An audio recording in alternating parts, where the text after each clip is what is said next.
Hello guys, स्वागत है आप सभी का हमारे Inspire YouTube channel Study Mate पर। और हमारा जो लास्ट टॉपिक बचा था पार्शियल फ्रैक्शन इनडिफाइनाइट इंटीग्रेशन में, आज वो हम खत्म करेंगे। पार्शियल फ्रैक्शन बहुत ही खूबसूरत सा टॉपिक है और बहुत इजी सा टॉपिक और बहुत ही ज्यादा इंपॉर्टेंट वाला टॉपिक है, क्योंकि कुछ ऐसे फ्रैक्शंस हमें इंटीग्रल में मिल जाते हैं कि हम उसे सॉल्व नहीं कर पाते।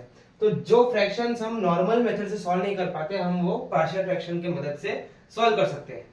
लेकिन पार्शियल फ्रैक्शन अप्लाई करने का एक रूल है जो मैंने यहाँ पर दिया है, बहुत इंपॉर्टेंट रूल है। इसे इग्नोर मत करना, वरना आंसर गलत आएगा और वो ऑप्शन में होगा भी, क्योंकि ऑप्शन बनाते टाइम वो लोग गलत आंसर जो उन्हें लगता है कि स्टूडेंट्स ऐसा आंसर ले सकते हैं वो भी ऑप्शन में डालते हैं और गलती से आप वही टिक करके आते हो, जिससे आपके मार्क्स चले जाते हैं। तो प्लीज ये ध्यान से देखो, है ना।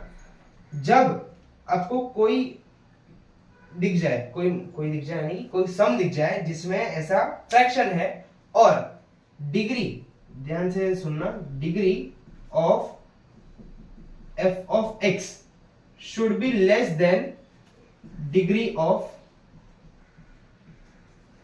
g of x।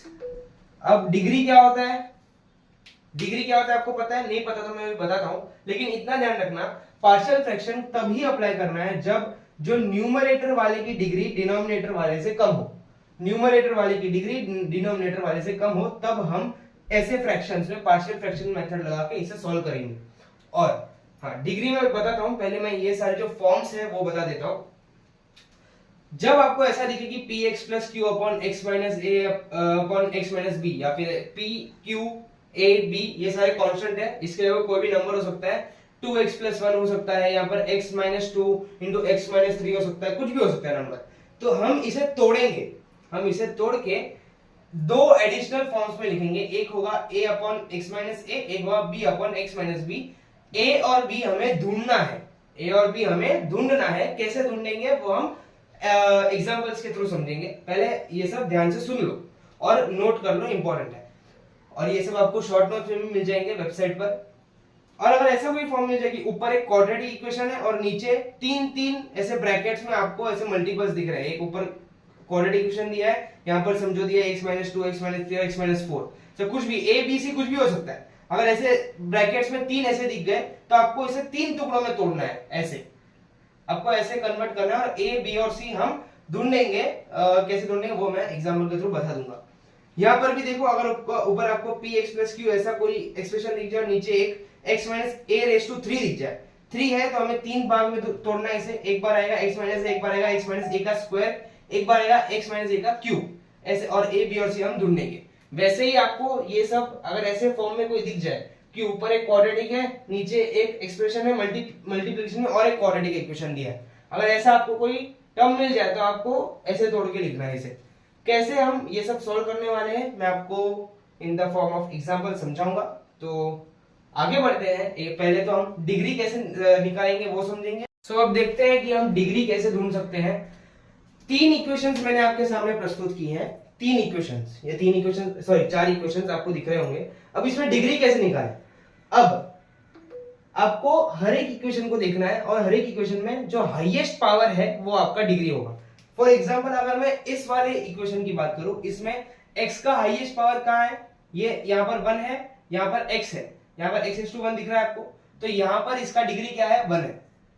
यहाँ पर 2 है, यहाँ पर x⁴1 है, यहाँ पर x⁴2 है, तो इसका डिग्री क्या हुआ?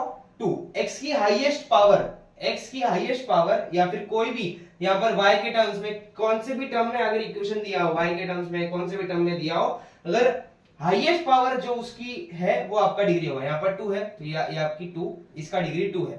इस इक्वेशन की डिग्री क्या होगी? यहाँ पर 1 है, यहाँ पर x⁴2 है, यहाँ पर x⁴3 है, तो इस इक्वेशन की डिग्री होगी 3। यहाँ पर 4, x⁴1, x⁴2, x⁴3 और यहाँ पर x⁴4, तो इसकी डिग्री होगी 4। समझ गए? जो हाईएस्ट पावर होगा वो उसकी डिग्री होगी। अब चलते हैं एग्जाम्पल की तरफ। पार्शियल फ्रैक्शन के थ्रू हम कैसे सॉल्व कर सकते हैं वो हम करेंगे और आगे आगे और भी कंडीशंस देखेंगे कि कैसे और हम सॉल्व कर सकते हैं। मैंने आपको एक रूल बताया था कि अगर f of x upon g of x एक फ्रैक्शन है और f ऑफ x की जो डिग्री है इससे कम है g ऑफ x से, तो हम इसमें पार्शियल फ्रैक्शन लगा सकते हैं। अगर f ऑफ x की डिग्री जी ऑफ एक्स से ज्यादा है, तब क्या करेंगे वो भी मैं आपको बताता हूं।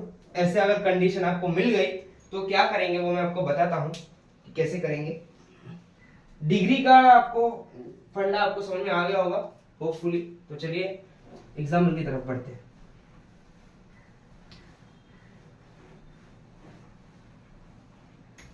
सो क्वेश्चन आपके सामने है, integration of 3x minus 2 upon x plus 1 into x minus 2 का होल स्क्वायर। अब इसे कैसे सॉल्व करेंगे, ये अब कौन से फॉर्म से आप रिलेट करोगे। मैंने आपको एक फॉर्म बताया था जो था px square plus qx plus r upon x minus a का square into x minus b, ये बताया था कि नहीं। अब इस वाले इक्वेशन में यहाँ पर x स्क्वायर का कोएफिशिएंट 0 है, यहाँ पर मैं इसे ऐसे 0x square plus 3x minus 2 लिख सकता हूँ। तो हो गया ना, ये फॉर्म में कन्वर्ट हो गया। ये इसमें a की वैल्यू क्या है, मैं इसे और थोड़ा सिंपलीफाई करके बताता हूँ कि इसे मैं लिख सकता हूँ 0x square plus 3x minus 2 upon x minus 2 का स्क्वायर इंटू एक्स प्लस 1, है ना। फॉर्म में कन्वर्ट हो गया ये। यहाँ पर a की वैल्यू क्या है, 2 है, और b की वैल्यू है -1। बस अभी आपको किस फॉर्म में कन्वर्ट करना है, a upon x minus a plus b upon x minus b का एक्स माइनस ए का square plus c upon x minus b, है ना। ऐसे लिखना है ना आपको, इस फॉर्म को ऐसे लिखना है। मैंने बताया था पिछले स्क्रीन में जब आपने देखा होगा आपको पता चल गया होगा। चलो फिर इसे अभी कन्वर्ट करेंगे और सॉल्व करेंगे।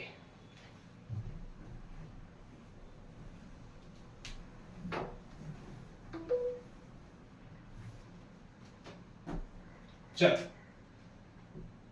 सब अपने नोटबुक और पेन निकाल के बैठ जाओ और मेरे साथ सॉल्व करने लग जाओ।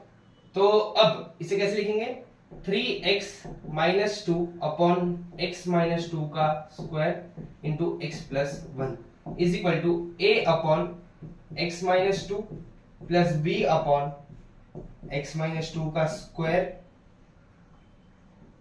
Plus c upon x plus 1, बराबर। ऐसे लिख दिया, तोड़ दिया सबको, ऐसे ऐसे करके तोड़ दिया, वेरी गुड। अब क्या करना है आपको, अब इस वाले RHS में आपको क्रॉस मल्टीप्लाई करना है और सबको एक साथ लिख देना है। क्रॉस मल्टीप्लाई करके सब बता रहा हूं, ये कैसे हो जाएगा,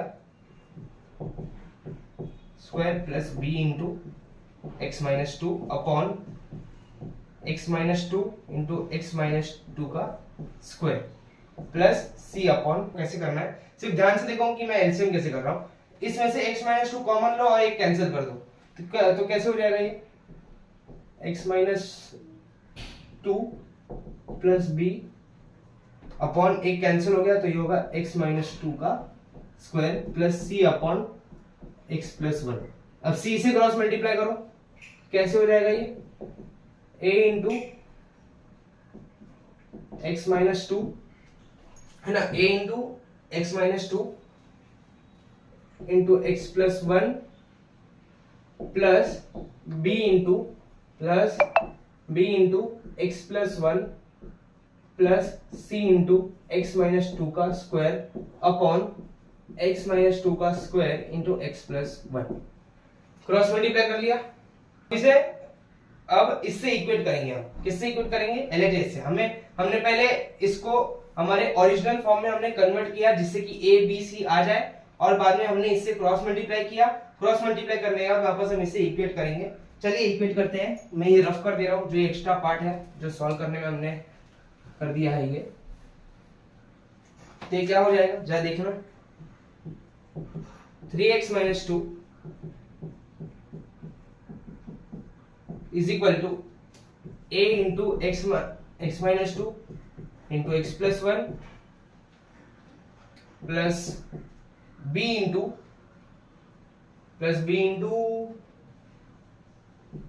x plus 1 plus c into x minus 2 का स्क्वायर अपॉन एक्स माइनस 2 का स्क्वायर इंटू एक्स प्लस 1।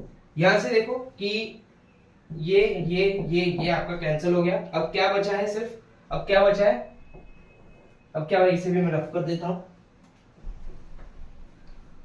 अब देखो कि क्या बचा है, 3x minus 2 is equal to a into x minus 2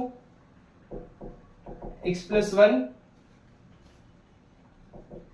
plus b into x plus 1 plus c into x minus 2 का square. बराबर, यहां तक समझा सबको? यहां तक सबको समझा कि नहीं बताओ?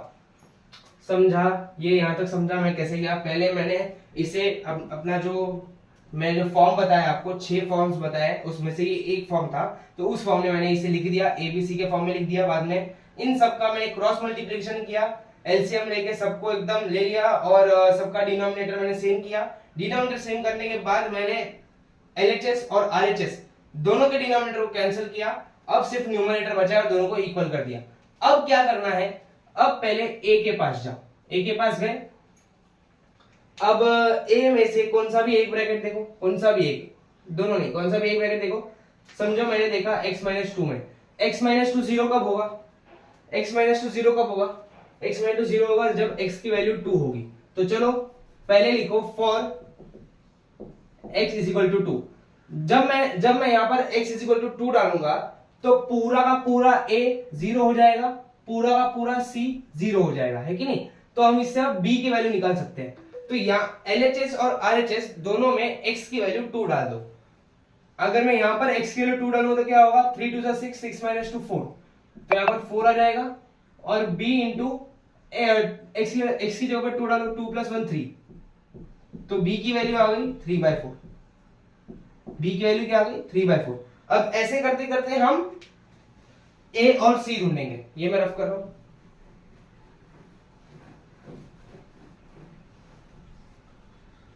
हाँ चलो देखो यहां पर, ये भी रफ कर देता हूं। अब यहां पर आओ, यहां पर अब b की तरफ आओ। पहले a की तरफ है, अब b की तरफ आओ। अब b में जाओ x प्लस 1 के पास। x प्लस 1 जीरो कब होगा? जब x की वैल्यू -1 होगी। जब x की वैल्यू क्या होगी? -1 होगी।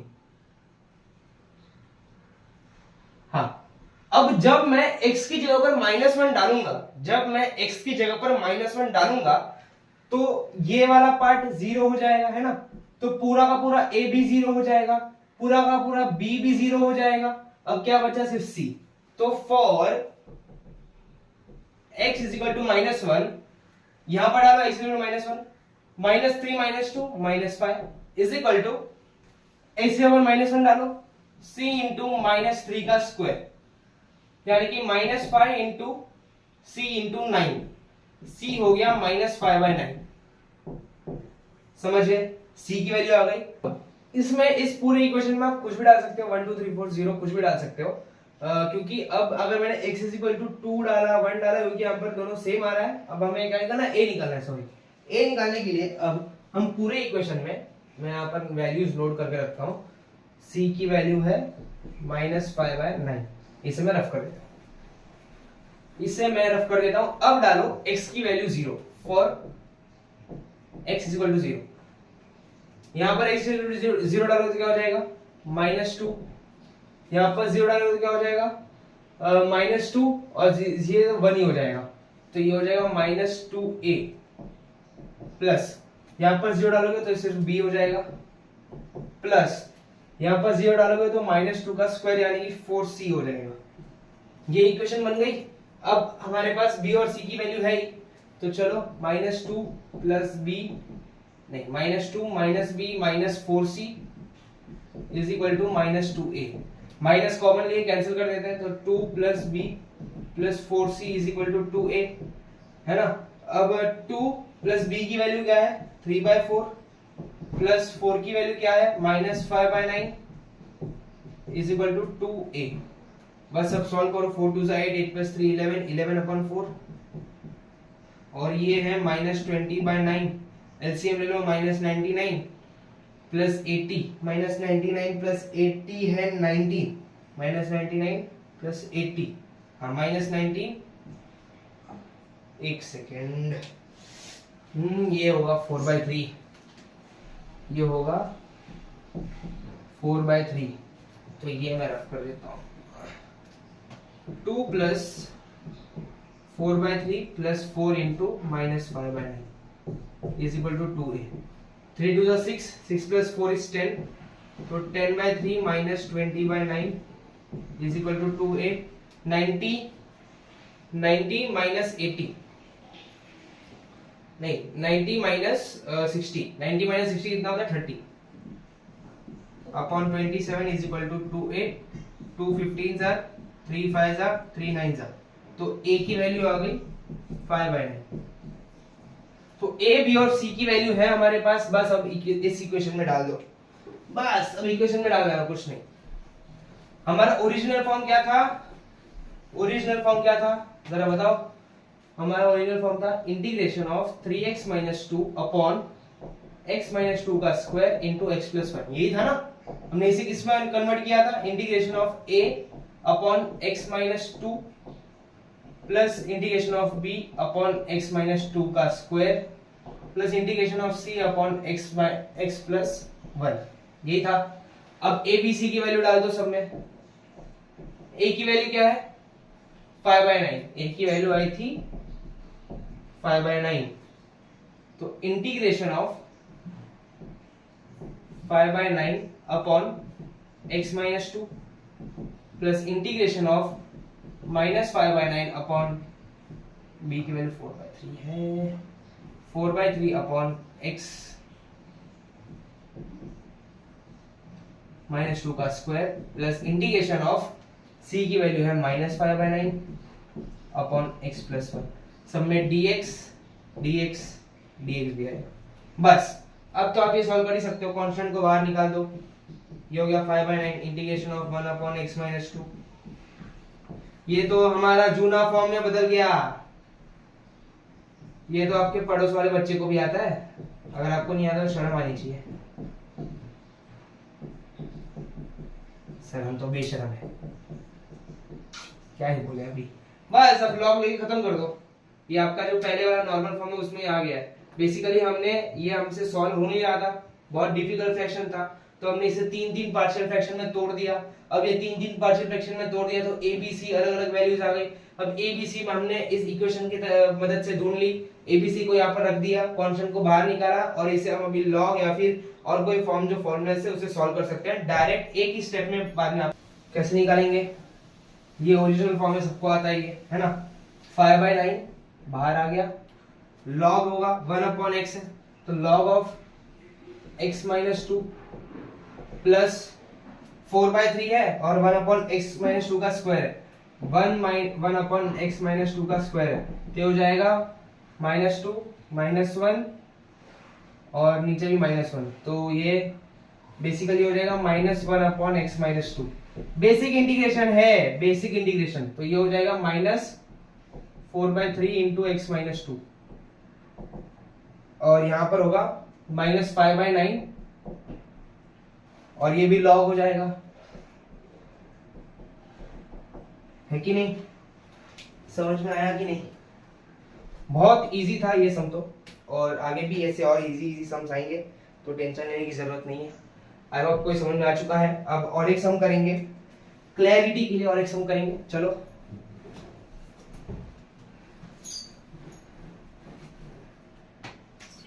Integration of 2x upon x minus 1 into x minus 2 into x minus 3, बाहर है dx।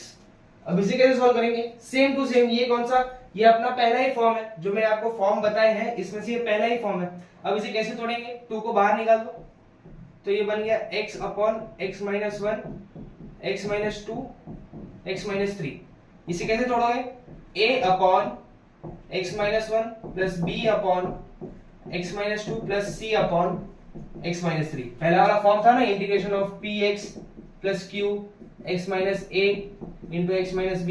कैसे तोड़ते थे हम इसे? b upon x minus a plus b upon x minus b। ऐसे ही तो तोड़ते हैं, पहला ही फॉर्म जो मैंने सारे फॉर्मूलेस बताए उसमें पहला वाला यही था, पहला वाला हम कर रहे हैं अभी। हाँ, ऐसे तोड़ दिया इसे। अब 2 को फिलहाल के लिए बाहर रहने दो, बाद में हम 2 को साथ ही मल्टीप्लाई कर देंगे, यानी इधर ही रहने दो, 2 को बाहर मत दो, इधर ही रहने दो। तो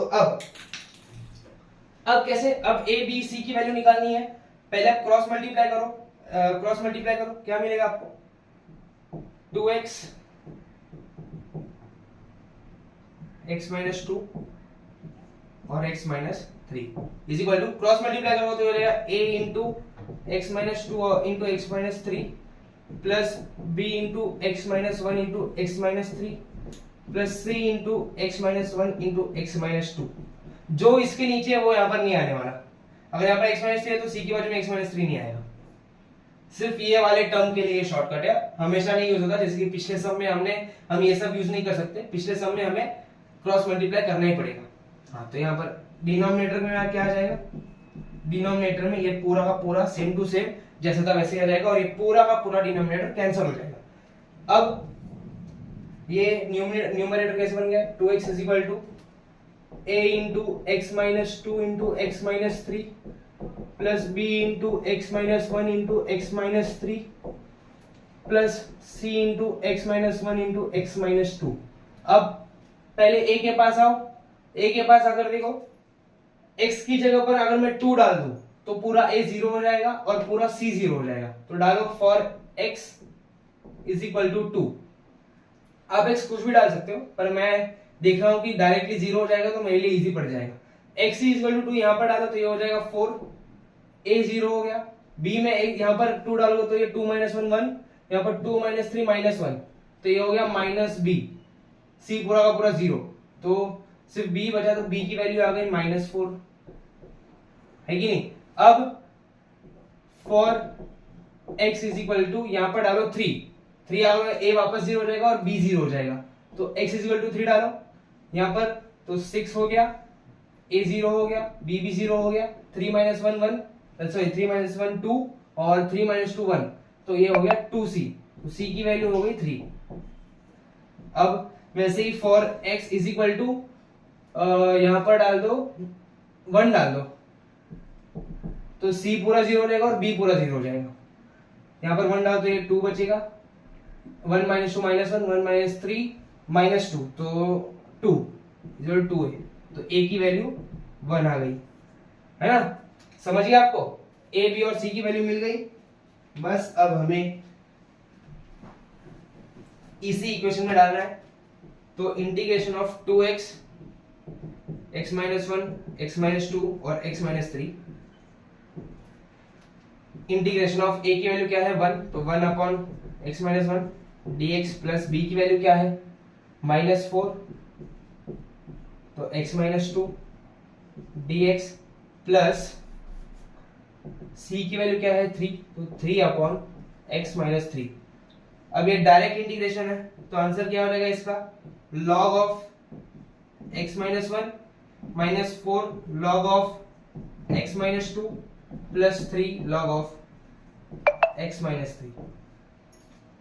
ये है आपका आंसर। आई होप आपको ये क्वेश्चन अच्छे से समझ में आया है। अब देता हूं मैं थोड़ा, अगर ऐसे आपको फ्रैक्शन दिया है ना, और इसमें f ऑफ x की डिग्री जो है कम है g ऑफ x से, तो हम इसे कहेंगे प्रॉपर फ्रैक्शन। अगर f ऑफ x की डिग्री ज्यादा है g ऑफ x से तो हम इसे कहेंगे इम्प्रॉपर फ्रैक्शन, है ना।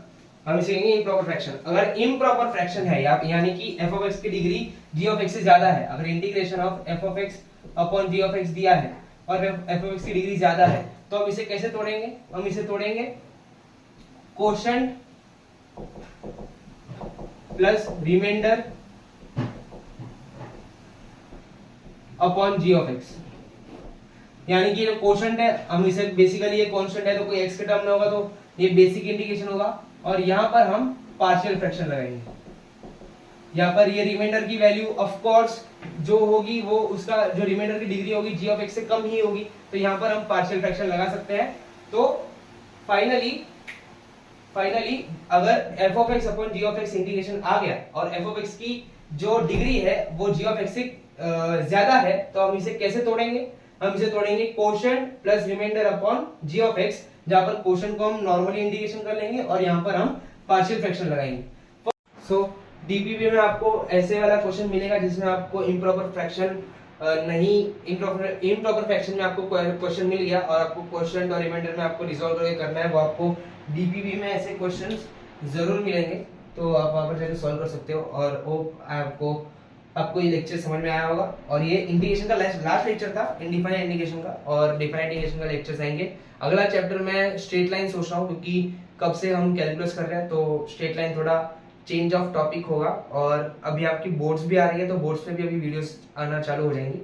तो होगा आपको ये पूरा चैप्टर अच्छे से समझा है। नहीं समझा तो वेबसाइट पर जाकर आप मुझे कांटेक्ट कर सकते हो।